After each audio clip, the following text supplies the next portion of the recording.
Good evening বন্ধুরা, আপনারা কেমন আছেন? আশা করি সবাই ভালো আছেন, আমিও ভালো আছি। আবার নতুন একটি ব্লগে আপনাদেরকে অনেক অনেক স্বাগত জানাই। আমার ছিল দেখুন সবার সঙ্গে কি আনন্দ করছে, কি খেলা করছে। তো আমাদের পাড়াতে না অনেক বাচ্চা আছে, তো মানে অ্যাকচুয়ালি ও তো সবসময় ঘরে একা একাই খেলে না, তো ওখানে এসে না খুব এক্সাইটেড হয়ে গেছে। মানে অ্যাকচুয়ালি ও মানে সঙ্গী পেয়েছে খেলার জন্য, প্রত্যেকটা বাচ্চাটা সঙ্গী চায় খেলার জন্য। তো সকাল সকাল আমার মা গায়ে গরু ধোয়াচ্ছে, মানে দুধ নেবে। তো আমার ছেলে দেখছে মানে দুনিয়া কী করছে না করছে এগুলি সব প্রত্যেকটা অ্যাঙ্গেল মানে ফলো করছে। তো ওর জন্য এইগুলো মানে ফার্স্ট দেখা, ফার্স্ট এক্সপিরিয়েন্স। তো আমাকে একটা পর একটা কোয়েশন করেই যাচ্ছে দুনিয়া কী করছে না করছে। আর মানে কী বলবো, আর আসার পর থেকে না দিদুনের লগ ছাড়ছে না।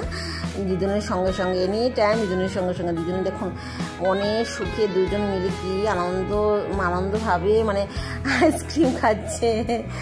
ওটা আমার বাবার দোকানেরই আইসক্রিম, প্রত্যেক দিনই আইসক্রিম খায়।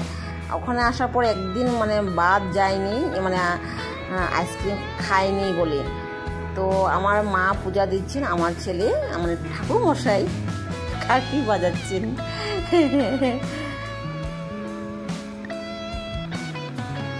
তো আমাদের শিব ঠাকুর, আমি আমার বিয়ার আগে না আমি ঠাকুরের মানে শিব ঠাকুরের ভীষণ ভক্ত ছিলাম, মানে খুবই ভক্ত ছিলাম। তো এখন এত মানে পূজা টুজা দিতে পারি না। আর বিয়ের আগে প্রত্যেক সোমবারে আমি উপোস থেকে পূজা দিতাম, আর শিবরাত্রির সময় পূজা দিতাম। তো আমি বিকেল দিয়ে অল্প মানে আমার গ্রামটাকে, আমার পরিবেশটাকে দেখছি ঘুরে ঘুরে। চারিদিকে জঙ্গল, পুকুর, খেতি পাথার, ধান খেতি। গ্রাম্য পরিবেশ তো ওরকমই হয়। আর গ্রাম্য পরিবেশ যেরকমই থাকুক, আমার জন্মস্থান, আমার জন্মভূমি, আমি ছোটো থেকে বড় হয়েছি, আমার সব কিছু ওখানে হয়েছে। তো আমি আমার গ্রাম্য পরিবেশটা, আমি যতই আমি টাউনে আমার বিয়ে হোক না, আমার গ্রামটাকে আমার ভীষণ ভালো লাগে, আমার শান্তির জায়গা আমার ওইটা। আর অনেক মেয়েরা দেখেছি, অনেক ছেলেরা দেখেছি যে ও জায়গাতে থেকে, গ্রাম থেকে ছোটো থেকে বড় হয় একদম একদম কি বলবো, একদম গ্রাম বলতে কি একদম জঙ্গল, রাস্তাঘাট নেই, ট্রেন লাইনের সুবিধে নেই, মানে বাই রোডের সুবিধে নেই, ডক্টর নেই, বাজার হাট নেই, কিছুই নেই। তাও মানে কি ওখান থেকে ছোটো থেকে বড় হয়, যখন টাউনে আসে না নিজের গ্রামটাকে খুব নেগলিজেন্সি করে। আর অন্যের যারা গ্রামে থাকে তারাও নেগলিজেন্সি করে, পারেও বটে, কিন্তু আমি পারি না। কারণ কি আমার জায়গা যেই রকমই থাক, কিন্তু আমার জায়গাটা আমি কোনদিন আমি ভুলতে পারবো না। একটা মেয়ে যখন টাউন থেকে গ্রামে বিয়ে হয়, তখন তার নিজের হোম টাউনটাকে বলতে পারবে না।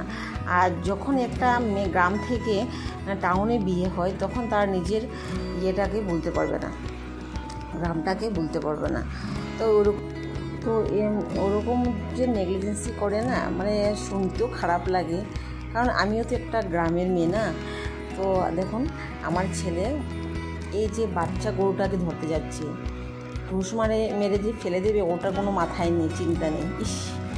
মানে গরু বাছুর দেখে, মানে সব বাচ্চা কাচ্চাগুলো দেখে না হে কী করবে, মানে দিশাহারা হয়ে গিয়েছে। খোলা জায়গা পেয়েছে, মানে ওকে আমি ধরে রাখতে পারি না। এই দেখুন কী করছে।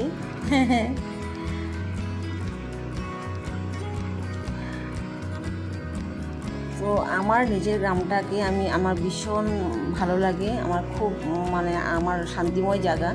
আমার মা কাকিমা বিকেলে বসে বসে মানে গল্প করছেন।